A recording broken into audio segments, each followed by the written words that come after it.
हेरे लिखल विधाता के केहन ई डोर छै।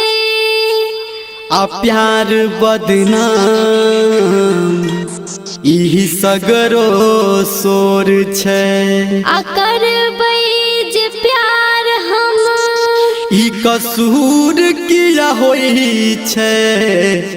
आज करा दिल से चाही वह दूर किया होई छै।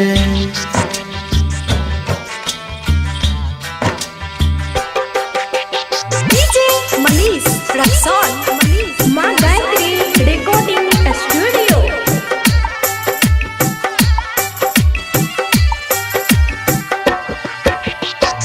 जहिया तोहर शादी है तो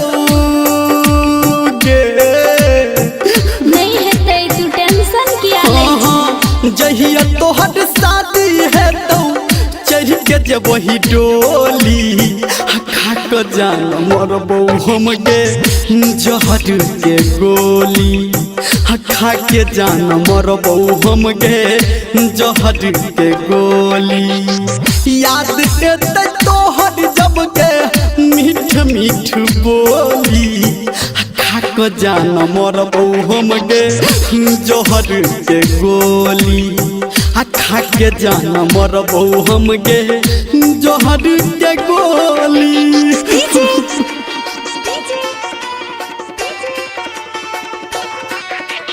मनीष रक्सौल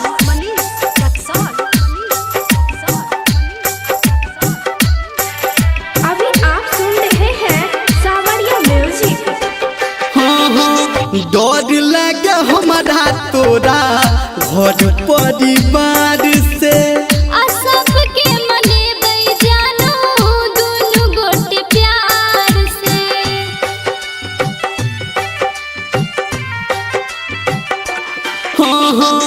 डर लगे हमारा तोरा घर परिवार से। आ सबके मनेबै जानो दुनु गोटे प्यार से। आ मांगलो पे भरतौ नहीं जे आ मांगलो पे भरतौ नहीं जे हमर के झोली। खा के जान मरबौ हम गे जहर के गोली। खा के जान मरबौ हम गे जहर के गोली।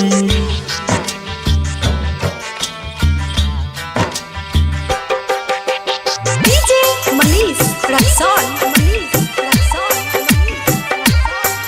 अभी आप सुन रहे हैं धर्मेंद्र निर्मलिया को।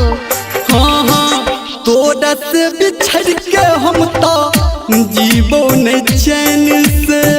आ तू कर न किछो हम मर जेबो आइन से। रे सुनना तोरा से बिछड़ के हम तो जीवो नहीं चैन से। आ तू कर न किछो हम मर जेबो आइन से। कहो धर्मेंद्र तोरा गे कहो धर्मेंद्र तोरा मुँह अपन खोली। खा के जान मरबौ हम गे जहर के गोली। खा के जान मरबौ हम गे जहर के गोली।